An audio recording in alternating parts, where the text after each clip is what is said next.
Hello, everyone. Welcome back to the fourth episode of the Sciences of Podcasts of this year. Today, our topic will be inventions and ideas that we have, and also inventions that are being worked on in the science community around the world. And our special guest today is Ryan Madayag. How are you doing? I'm amazing. It's an honor to be here. It's a pleasure to have you. And then I have my co-host with me, my amazing co-host, Mr. Daniel Labuda. Hello. And then our illustrious moderator, Mr. Og. I try to be illustrious. It's tough. Yeah, exactly. And you do exceedingly well at it. Oh, well, Of course. So, like I said, or like I mentioned, our topic today is inventions and ideas. And since Ryan, you're our guest, do you want to start off the conversation? Of course. So, each of us, I think, is going to talk about an invention that we found online. And one of the things that I looked up was a nurse robot called Grace, which is being released. I think I just heard from my mom just recently to help out with COVID and with patients, especially since patients can't see like actual people a lot because of COVID restrictions and everything.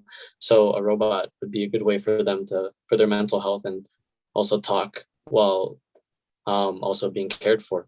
So from what I've looked up, the Grace robot uses AI to assess patients, and it has a thermal camera on its chest, which like detects the patient's heart rate and temperature just to make sure they're okay. And also, it uses AI to examine a patient's like cognitive, or not cognitive, but facial expressions, so that it can respond with like sympathy or like the appropriate response any human would respond to a patient. So I thought that was pretty cool. The company that built it was called, was in Hong Kong. It was a mixture of two companies called Singularity Studio and Hanson Robotics. They described the robot as like a sister to another Android that they made, Sophia. I think a couple of us might have heard of it. It was the first Android to become a citizen in Saudi Arabia. I heard about it like a while ago. It was in 2016. Yeah. Yeah. Sophia's the robot or the android that has like the clear like head, right, in the back. Yeah. Yeah. And from what I've heard, actually, it seems like the android has quote unquote died. What? Yeah, from what I heard, but I didn't go into depth about that. I just looked up what's happening to the android now, and it said it died. So yeah, rip Sophia. what? Ryan, this is a dark way to start the podcast, introducing artificial life and then killing it off. Wow. I know. I'm sorry. It's just what they said. I mean, they can bring her back to life. I hope. Maybe that's what they're trying to do. So I guess continuing on with this robot, if I could, I'd probably explain like maybe like the AI and how it works, kind of. Mm-hmm, absolutely, because you said it's able to use what thermal sensors to recognize the states of a human being and then respond in some emotional way. Yeah. So Ryan, are you telling me that robots are learning how to feel emotions? Maybe. Wow. They're at least able to detect them, it sounds like. Okay. Well, that's like a step away. Yeah. Well, from what I'm seeing, it just looks like they have like programs that once they see some certain facial features, then they just respond with whatever set program they have in them. Okay. We're sorry, Ryan. I don't remember if you said, but is it already being used like in hospitals, or is it just still like, being tested? They're starting it, but they haven't done so yet. Okay. You may continue if you want. Okay. Well, I don't have too much more to add, but so let's see. They were also talking about how they're using something called OpenCog AI systems, which is like an open source software, which is aimed at like confronting the challenge of adapting to different situations. So like there's this other AI called AGI, which is like don't know. It's called artificial general intelligence, which is like the same thing as AI except more advanced, like able to adapt, and like its goal is to become beyond human mental capacity, or like do basically become better at humans than what humans already do. And yeah, that's what I have for that. That seems very interesting. What did you mean by the AI is going to be like, it's trying to become better than humans? Like, do you mean that just like more capable? Wow. Or do you mean more human?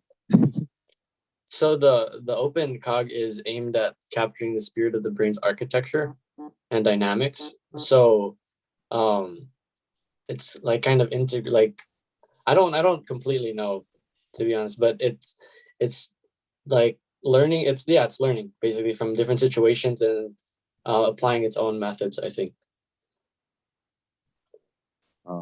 That's very interesting. This was very advanced. I will jump in very quickly and suggest that our listeners check out something that we talked about in engineering class. So running on robotics, Ryan, you bring up that we're getting robots to recognize emotion. We're also getting robots to move much better than before. Daniel has seen this. I would recommend the listeners check out the robot called Atlas. ATLAS, Atlas. It's from Boston Dynamics. Ryan and Ethan, have you seen that one? I think I've heard of it. Oh, yeah, I think I've heard of it pretty too. Great. Look it up. There's 2 videos I recommend. The first one is called. It's on YouTube. It's called "Do You Love Me?" It is a robot dancing to the song "Do You Love Me?" And I mean dance like it is. It might be a better dancer than all 4 of us. I think Ryan has some pretty good moves. I'm sure he'll figure it out. Ryan, are you going to challenge Atlas to a dance-off? If I have the opportunity, I will not pass it. Oh, well, maybe that's your way to go viral. The other one, which is a little more recent, is called Partners in Parkour, and they have the robots running a parkour course, which is very impressive. Yeah, I'm watching it right now, actually. That's insane. In the parkour one, yeah, the robot like actually loses its balance and then it like manages to get it back. And also another thing was it like they did backflips, which was just crazy. Yeah.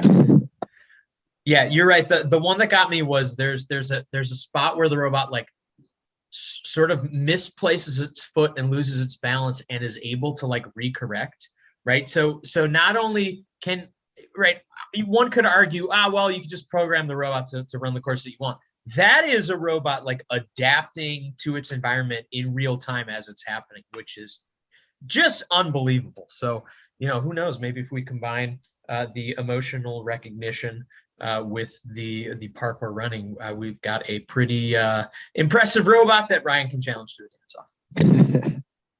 Yep, exactly.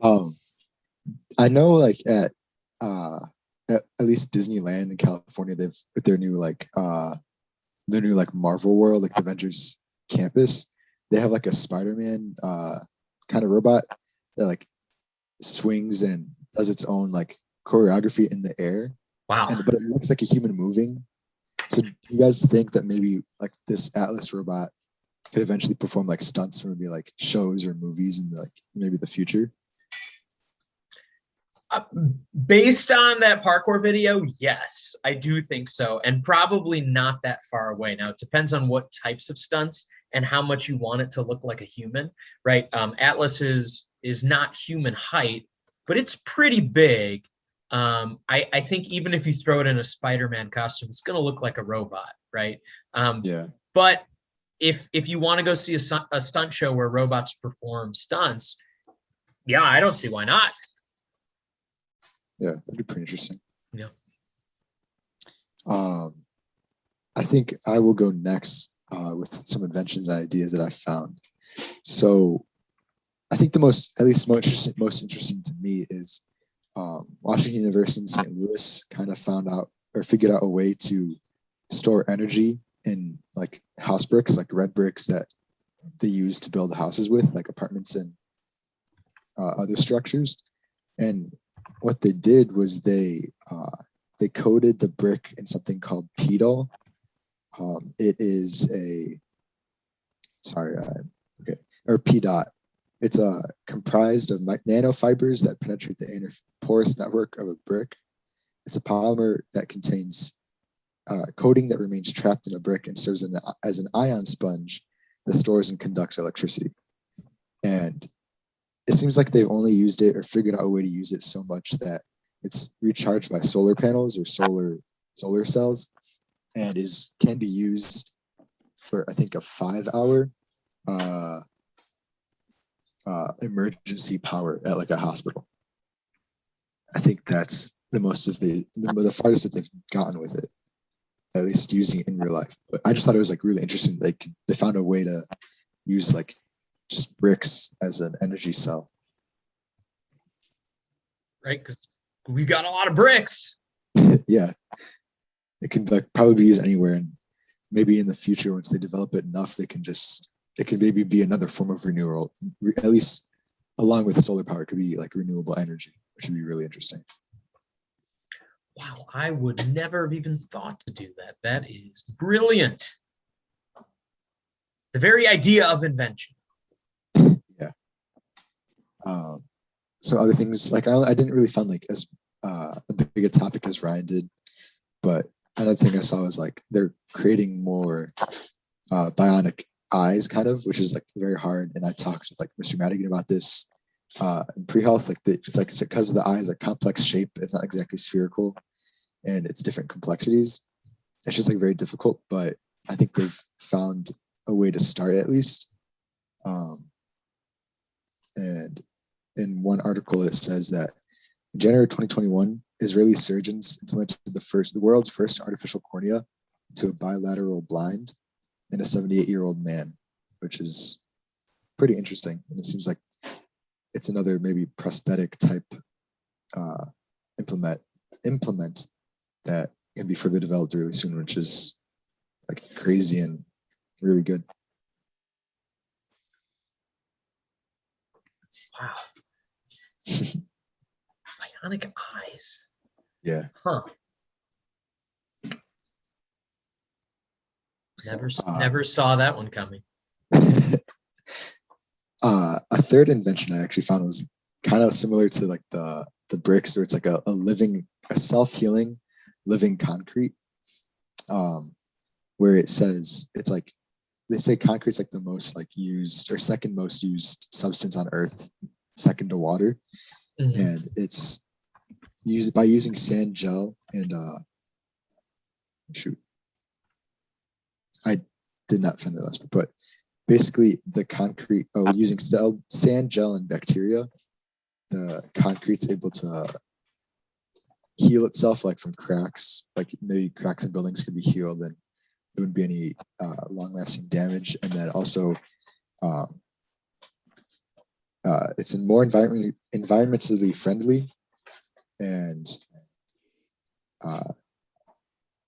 it is developed by the University of Colorado Boulder, and it'd be able to suck up dangerous toxins from the air and even glow on command, which is pretty interesting. I think those are about the only inventions that I found. Okay, Daniel, we'll come back to those. Daniel, did you have any inventions? Yeah, but first I looked up the Sophia. And it said we got an update. Yeah, it said she's been shut down. So no. Sorry. Sophia. Okay. Did they say why? I don't think it said. It's like the person that wrote the article said that they look for a lot of information, but there was like barely anything talking about it. They just know that it's shut down. So she became self-aware. And they had to do something. Oh no! Let's hope that's not what happened. Yeah. Oh my gosh, Daniel, give us an invention. Steer us away from this conversation. I thought this is not really a new invention, but I was always interested in like exoskeletons and how they can be applied to like many different things. Okay. Like, there's this one story of this guy who's like paraplegic, and he used an exoskeleton, and it like helps him walk and be more mobile, so that he doesn't need to be on a wheelchair all the time. And it's not just like for people who are in that kind of situation. Like, it also has like military applications. And I know I saw a video like a long time ago, and basically the exoskeletons can like enhance your strength. And like, I know there's some exoskeletons that I forgot what it's called, but there's one that's like an extra arm so that it could like hold your gun for you, which I thought very interesting. I'll actually look that up. And then there's also like exoskeletons that are used in places where people have to like lift a lot of weight, so that it could help them lift the weight and like not get injured, like lifting the weight. So yeah, I just thought that was very interesting. So here's what I want to do. Ryan, you already told us about an invention, right? Ethan, you told us about what, 3? So you're gonna have to pick one. And then Daniel, you also have to pick one. Let's say that I had unlimited resources, right? Pick a big dollar amount, Ryan. 1 trillion. All right, great. I have $1 trillion, and I'm going to give it to one invention, right? From one of you 3. Again, Ethan, you have to pick one. And you're stuck with the invention that you brought. I want you to each take like a minute and pitch me why I should give you the $1 trillion. All right, so take a second to think about it. Again, we're just picking one, and tell me why your invention is the one that humanity needs this invention. Mr. Augustinski, you should use your $1 trillion to help fund this. All right. And Ryan, we're going to start with you since you went first. All right. Mr. Augustinski, I think you should give me your $1 trillion for my GRACE project, because it will not, during COVID especially, it will help decrease the rates of COVID in hospitals, and will give people who have COVID the time and mental or emotional health, or emotional health that they need.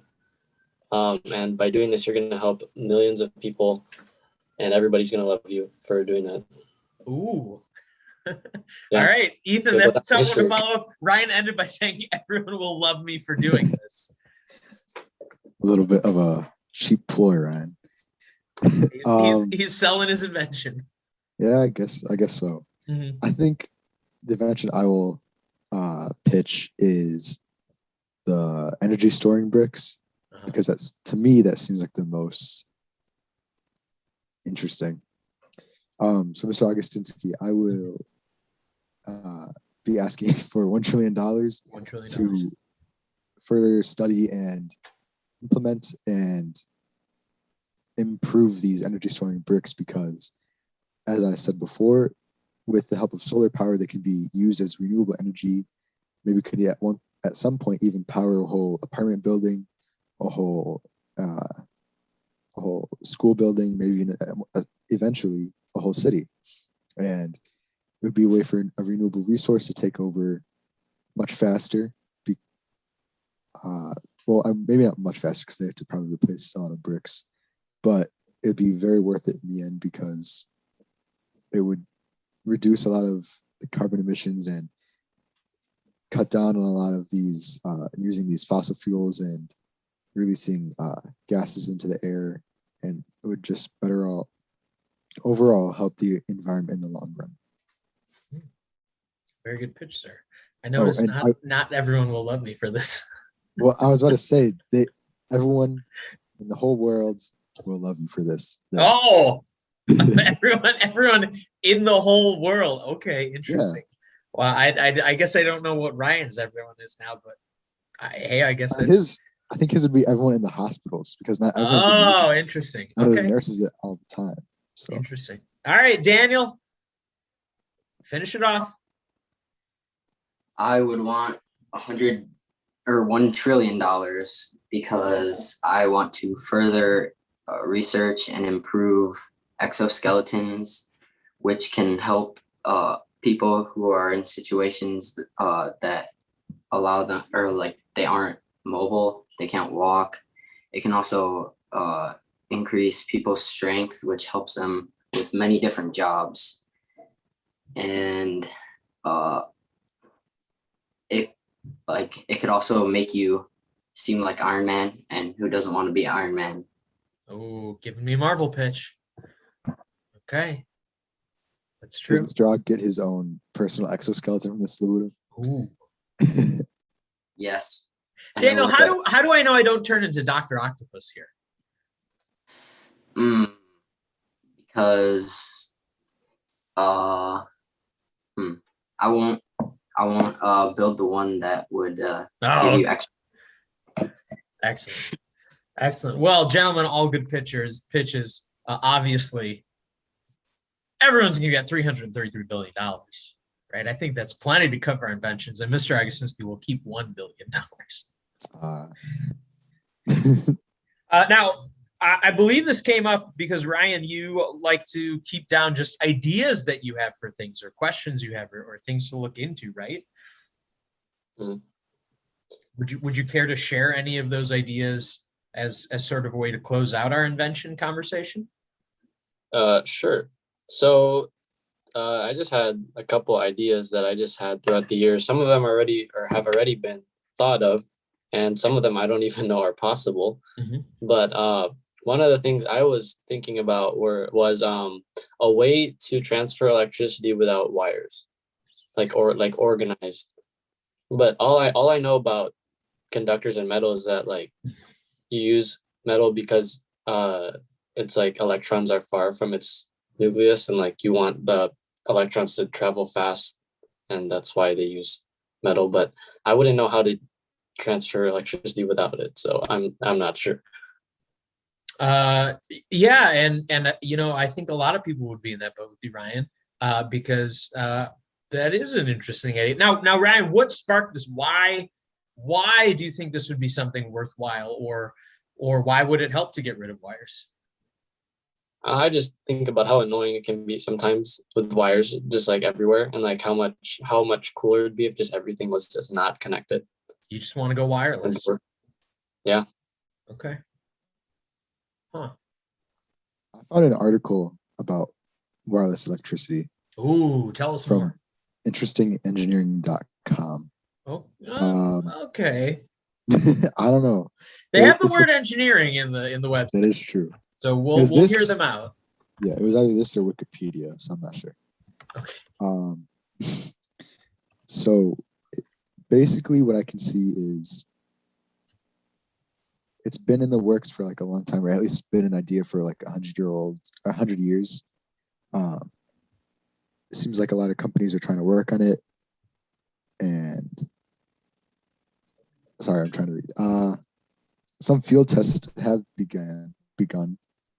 I don't want. Sorry, probably should have read this some before. How about you come back to me once I finish reading a little bit? Okay, excellent. Ryan, can you hit us with another idea? All right, let's see. Another thing. Okay, this one's an interesting one. I don't know how I came up with this one. But I was thinking about a tool or a laser that cuts through only like specified materials. Like if you were to do surgery on someone, like, and you had a laser, like maybe a laser would only cut through like the epithelial layer or something like that instead of like the organs inside. Or you can just select the organs inside without the skin or something. I don't know, something like that. So you're saying we would be able to operate on internal things without needing to do external cuts? Yeah, I think I saw like a Star Trek movie, and then I was like thinking like, what if we just made that? Gene Roddenberry, guy had ideas. The laser that cuts specific materials. And did so this was a thing in a Star Trek episode? I don't remember exactly, but like they just had this tool where they just like cut the organs inside without like you cutting through the skin. Wow. Yeah.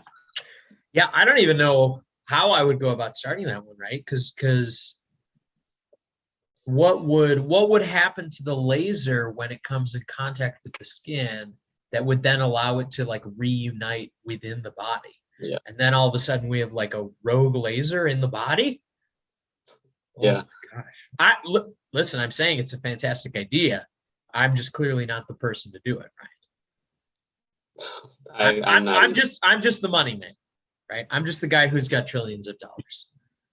Okay. Yeah. Yes. Okay. I mean, yeah, I could see instant applications for that one.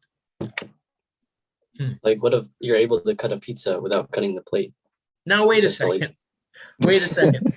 So Ryan, you have this phenomenal technology, right, that allows us to cut certain materials, and the endless possibilities and human good that we can use this for. And you're like, but we could cut a pizza without cutting the plate. Yeah, because it's annoying sometimes. You cut pizza and you cut the stuff underneath it sometimes, you know? Like a paper plate? For me, at least. I don't know. Yeah. So Ryan, how many of these ideas are just phenomenal ideas, things that would be awesome if we have, but you're going to use them for just very small scale applications? Yeah, like I don't like all of them. Like all of them. So now we know Ryan wants wireless electricity because he's just mad at that he keeps tripping over cords in his house. Probably just for my lamp or something. Oh, yep. Just put it on the lamp so that he could see the pizza that he's cutting with his magic laser. Yep. Okay. All right. Ethan, do you have any updates for us on wireless electricity? Yeah, a little bit. But first, I'm not going to find this because it's going to take more time, but I did see like a wireless lamp. Like the light bulb just floats and it's just like it works. So kind of Ryan, it just works. Yes. Ryan, your wireless lamp is out there. Well, that's good. I thought I came up with it, but it's good. Yeah. So a little bit of history. Nikola Tesla, was actually very interested in wireless electricity, and he worked very hard to do it. And in 1906-ish, he had built a wireless transmission station in Long Island, which he believed could demonstrate that long-range wireless electricity transmission was possible, but the investor refused to provide more money, so it shut down and it was demolished. I think it was like pretty close. I think some of his ideas included strategically positioned towers or a system of suspended balloons. It doesn't say like how. Maybe he'd pass electricity through these balloons that it would transmit somewhere to the ground. But since then, some other ideas have popped up and are being tested, like solar satellite transmission. So this is a promising method that involves the use of solar power satellites placed in high Earth orbit. The satellite would convert the sunlight into energy, and this energy would be composed of microwaves. And these microwave signals would then be transmitted to an antenna on the ground or to a main grid station, which would be used for wireless electricity. Another similar option to that is microwave power transmission, which would be microwave radiation is turned into DC electric power with the help of a microwave receiver and a DC rectifier. And the highest efficiency achieved with this transmission was 84%, which was recorded back in 1975. So this has been being tested for a long time. And from there, there's laser transmission, which is the most efficient DC. Oh, why did they play an ad? Which is the most efficient DC to laser. The most efficient DC to laser converters have been shown to be solid-state laser diodes, like those used commercially in fiber optic and free space laser communication.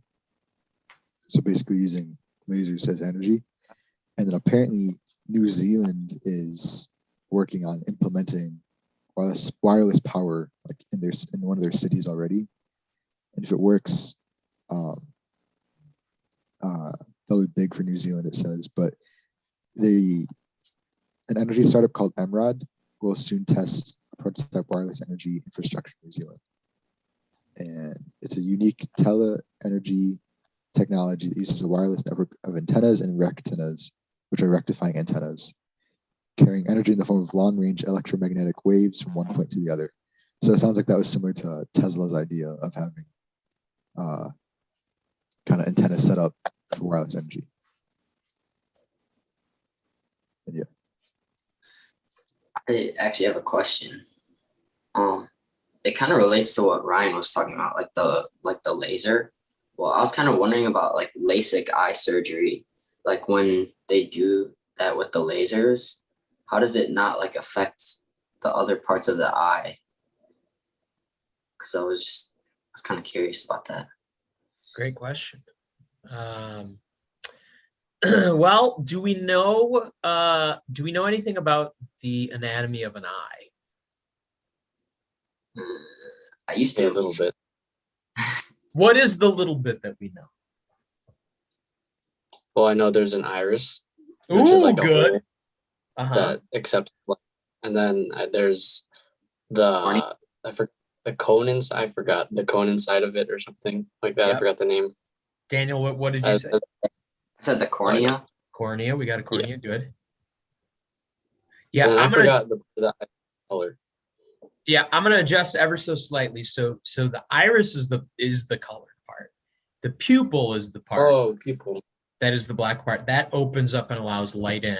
And the cornea sits in front of it. Now, the last thing that you need to know is behind the pupil, there's a lens. And it is kind of like glasses or a contact lens, except it is like part of your body. And so it is biologically determined to help set your eye so that you can see. Now, obviously that goes wrong sometimes as people need help correcting vision because the shape of their eye can change. Okay, with LASIK eye surgery, what you do is you actually make changes to, if I'm not mistaken, I believe it's you make changes to the lens itself in your eye. And so, Daniel, how can we do that without hurting the eye? Well, the cornea is a protective covering over the eye. So they actually cut the cornea and sort of like peel it back, like fold it back. And then behind the cornea is the pupil, which is just an opening, right? It's actually just a hole. That's why it's black. And so you can shine something into the lens from there. Okay, now you have to have a very small scale and finely tuned lasers so that, yes, you don't affect any of the other things around it, which is why you probably want somebody who, has done some before. I've had an eye doctor tell me, don't look for Groupons for laser eye surgery. And I said, I'm sorry, do people do that? And they said, they're out there right now. Nothing against those who offer Groupons. I get it. I'm just saying that, listen, if somebody's going to be cutting my eye, maybe that's something I don't look for a bargain for. Maybe I pay the money to make sure that my eye ends up A-okay. So that is very very brief description from somebody who has never done an eye surgery before. I've never cut anybody's eye, right? But that's sort of the physics and biology behind it. Daniels, does that sort of answer your question? Yeah, definitely. Perfect. Mr. Rock, did you have any inventions you thought of or can think of? Like real ones or inventions that I've had? Either one. So when Mr. Augustinsky was a wee lad, one of the inventions I came up with for a school invention fair, the invention convention, if you will, was those shoes that have wheels in them. Wheelies. Yeah, the wheelies, right, where you can like sort of like pop this off the bottom. There's like wheel, and you can turn it into roller skates. Now, obviously, I was very young, and I made sort of a prototype. I don't think it was ever going to go into production. And even though I was infuriated when I found out like a year later they were a thing, I was like, they stole my invention, not realizing how long they were already probably working on it. I'm actually okay after the number of lawsuits that those shoes have caused, because it's not actually the greatest idea to have. I will say, one of the more interesting ideas that I've seen from the same invention convention was somebody invented something called a spoonifork pencil. Is that a spook, or is that a spoon, a fork, and just one utensil? It is a spoon, a fork, a spoon, a fork pencil. We're halfway there. A spoon, a fork. There's two more things. A knife. A knife. Oh, and a pencil. That's right. And a pencil. It was a spoon, a fork, a knife, and a pencil. It was the spoon, a fork, pencil. It was interesting. I don't know why all of those things needed to be on one item. I don't know why the pencil was thrown in there. I don't know how functional this is, because how are you going to hold something with a fork and cut it with a knife on the same utensil? And then if I'm eating, like, I don't like either the pencil or the knife is like going to be on the fork side, right? And so I don't want to eat with that. So here's Mr. Agassinsky belittling the invention of someone from long ago. So my apologies to that person. But that was an interesting invention that I will share. I don't know how much, Ryan, I would love it if your inventions would come to place. I would probably give those the $1 trillion before the spoon fork pencil. Thank you. You're welcome. Mr. Og, Yes. if you had $1 trillion, if we were offering $1 trillion, what invention would you pitch to us? Ooh, turning it right back around on me. I would say, listen, people need to eat, right? Oh no. They need things to cut with. They need things to eat with. Realistically, I would probably go the route more of Ethan's invention.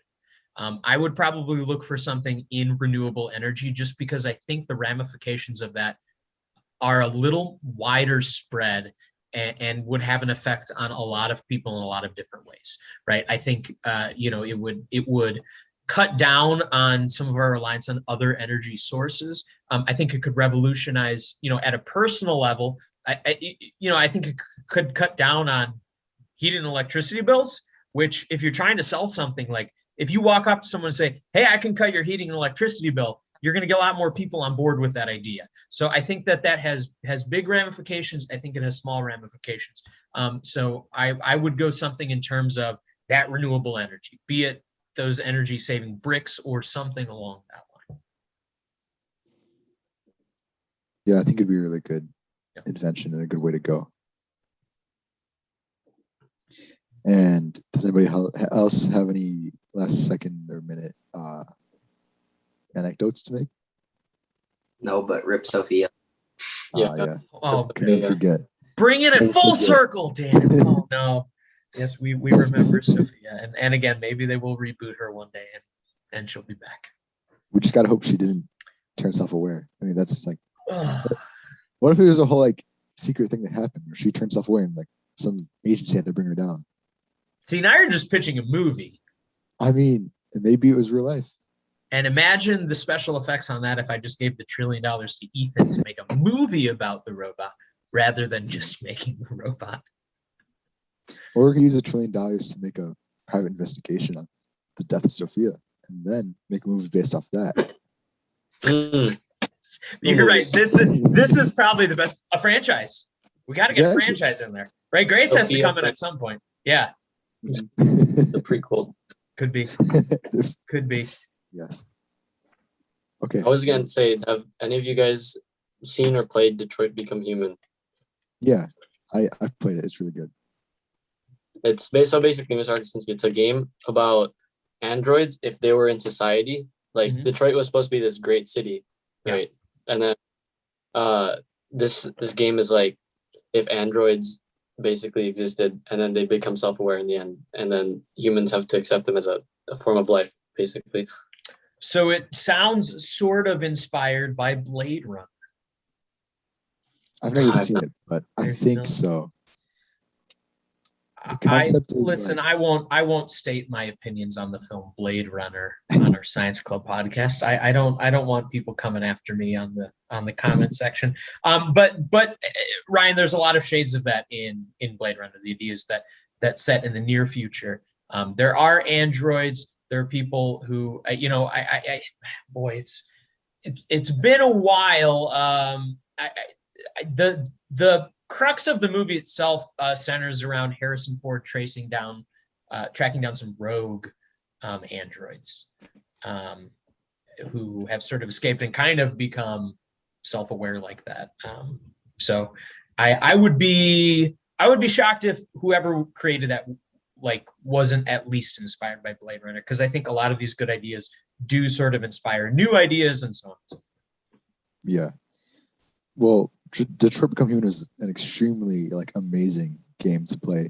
Okay. It's like a choose your own adventure story. So if anybody is thinking about playing it, you definitely should, because it's definitely worth it. And the Blade Runner thing where they're kind of the police are chasing deviant android, that's what they're called, become self-aware. That's like like one of the plots in the movie. Next, you're going to be telling me the main character's named Deckard. Nope. There's Okay. three No, main characters actually. Okay. But yeah. The actor's name is Deckard, I think, though. The actor What? who plays Come him. on. Oh my gosh. There you go. Perfect. It all ties in. It all ties together. Yeah. So I think that about wraps it up for this podcast episode. So thank you, Ryan, for coming. Thank you, Labuda and Mr. Og, for being here. And thank you to you listening. Have a good day or night or whatever time it is. And this was the Science and Stuff podcast.